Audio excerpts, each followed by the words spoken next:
It's Rel, and let's explore Dark and Darker, Ironmace's Extraction Looter. Wait, I've already done this one.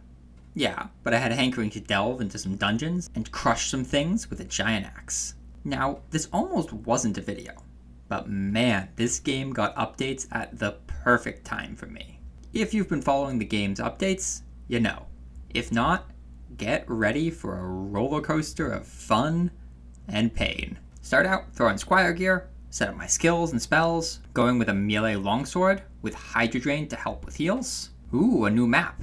Well, not new. Old map returning. Last time I played, it wasn't available, so new for me. Turn off the autofill party, though it is nice that they have the feature, just not my thing. And dive right into it. Start looting and run into a player, but they don't attack. Turns out, they added a PvE mode.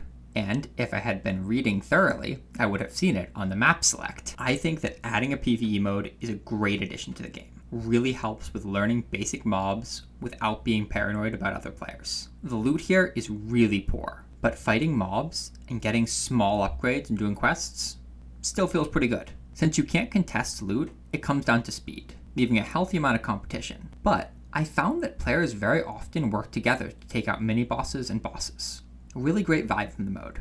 I'm also noticing the items are much simpler, just the base modifiers on the gear, with rarity modifying them slightly. It makes gearing much easier to start out, much less stuff to think about. Now I was getting to the point that I had stopped finding many upgrades, and then blue items started showing up a lot more. This is update number 1.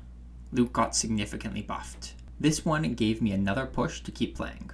More upgrades means a happier Rel. As I continued on and started learning the lower floors, red portals in the Forgotten Ruins go to the Forgotten Castle, and then red portals in the castle go even further down. I love the multi-stage dungeon, particularly for PvE mode. I'm getting pretty geared up, and I've been making progress on quests. Then the blacksmith tells me to go to hell. That's not very nice. Oh, no, he meant the map, to find ruby silver ore. Learning hell takes a bit of time, but I'm starting to get pretty consistent in extractions with that one. Feeling like I've made quite a bit of progress, but gear upgrades are getting few and far between again, and my quests slowing down as well. Wait, now items have random modifiers again? Update number 3. I mean, that's pretty flip-floppy, but okay, particularly for me.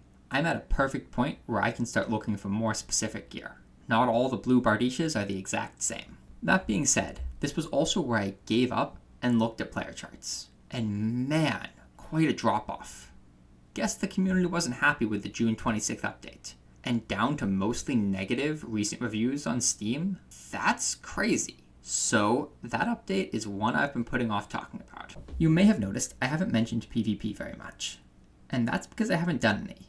Why? Because the June 26th update removed solo PvP and duos, leaving it only trios. I am a dedicated advocate that unless a game is explicitly designed to require bringing in teammates, it takes two style, solo play should be a viable way to enjoy the game. Removing solos put me off PvP. I don't want to go in and get stomped by a team of 3 by myself, and lose all the gear I've got. I get that really good players can 3v1 under good circumstances, but really good PvPer, I am not. It does have a teamfill feature, but this doesn't disable friendly fire, so your random teammates can just attack you without warning. Even for the people who often go in with friends, I can't imagine that you always have exactly 2 people online to play with. I know when I have potential multiplayer games, I've jumped into solo activities while waiting for friends to be ready, and that functionality seems to be removed. Removing the ability to fairly play solo from a game you can spend money on is pretty egregious. Now, I'm in the unpopular position where I really enjoy the PvE mode, so I'm still able to have fun. But man, I can see why much of the player base was, I suppose probably is, upset. Which nicely brings us into update number 4, the re-edition of solos and duos. Kinda. Sorta, if you squint. So the game has an in-match alliance creating feature. You walk up people, put your hand out, and create a party with them. And they kept this available in solo matches. When I initially saw this update, I started playing some Squire Gear solo matches to get a bit of PvP action. But after getting stomped by teams of 3, kinda put a damper on that PvP experience. I was still encouraged to play the PvP mode because the loot here was really good, but seeing a player always made me back off and hide until I knew that that player was solo. This led to me treating the PvP mode more like a PvE mode with some revenant mobs. players become avoid at all costs, because they might have 2 other people waiting to pile on me. That's not to say I didn't get in some good fights, and I can say that while I'm not good at it, the PvP is still quite fun. But this experience was not to last, because even more updates are here. Now, the current mode, we still have PvE, solo, duo, and trio modes, but they are heavily restricted. Each of the PvP modes are restricted to a single map. For example, if you want to solo, Goblin Caves is your only option. Say you had a quest to collect Kobold Ears in the Frost Mountain. Get ready to hide from any other players, because they will be ready with another player right behind them, ready to smoosh? No, crush you. We'll go with crush. They will be ready with another player right behind them, ready to crush you. If you want to delve deep into the pits below by yourself, too bad. The Ruins Castle Hell map is all trios. Those are the big updates that happened while I played. Were they enjoyable? PvE. I think this is a fantastic addition to the game.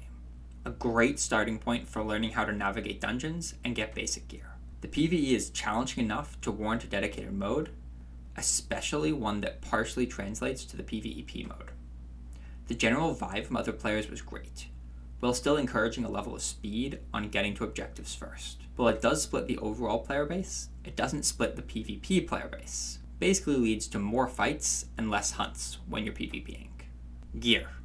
While I think the lack of modifiers makes for a much more approachable game, it did end up causing a stagnation in upgrades pretty quick. Reintroducing gear modifiers complicates the process a lot, but for a moderately invested player, that's a good thing. It keeps looting interesting and rewarding. I hope they keep them in.